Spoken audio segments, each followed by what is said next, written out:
असतील, जबरदस्ती केली असेल, नातेवाईकांना पण कोणीतरी चुकीची माहिती देऊन काही केलं असेल तर त्याची सगळी तरतूद. म्हणून आपल्याला विनंती आहे की कायदा आल्यानंतर व्यवस्थित वाचल्यानंतर आपल्याला एक गोष्ट निश्चित कळेल की यापुढे कोणीही धर्मांतर करण्याची हिंमत आमच्या महाराष्ट्रामध्ये करणार नाही.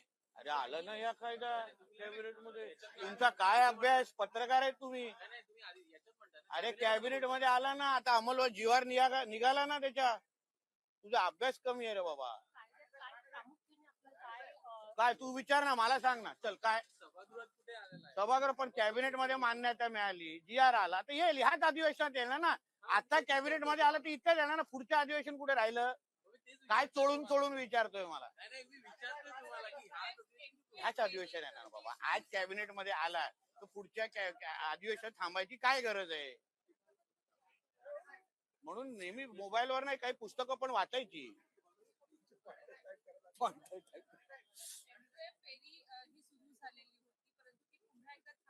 अरे परवा परत जाते. थांबवली कुठे? परवा परत सॅटर्डेला जाते. तुम्ही तिकीट घ्या आणि माझ्यावर चाला पाहिजे आपण सगळेजण. कशाला उगाच? चांगलं काहीतरी झालं तर चांगलं बोला. आज परवा परत शनिवारी बोट कोकणात चालली आहे. थांबवली आली नाही मॅडम. लागला त्याच्यात तोच हा विषय आहे ना. आमच्या महाराष्ट्रामध्ये कोणी धर्मांतर करता कामा नये. लव जिहादच्या नावाने आमच्या माता भगिनींना फसवता कामा नये, यासाठीच हा कायदा आणलेला आहे. स्वागत करण्याची है। यही तो हम लोग बोल रहे हैं ना बार बार। अगर इतनी सारी मस्जिद है, वहाँ अगर नमाज पढ़ने के लिए अगर आपको जगह दी है तो आपको रास्ते और एयरपोर्ट की जरूरत क्या है?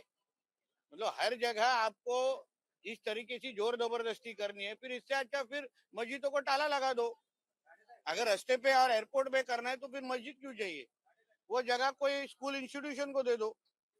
मला माहित नाही हो, मी पोर्चवर लक्ष नाही देत, मी सभागृहामध्ये लक्ष देतो.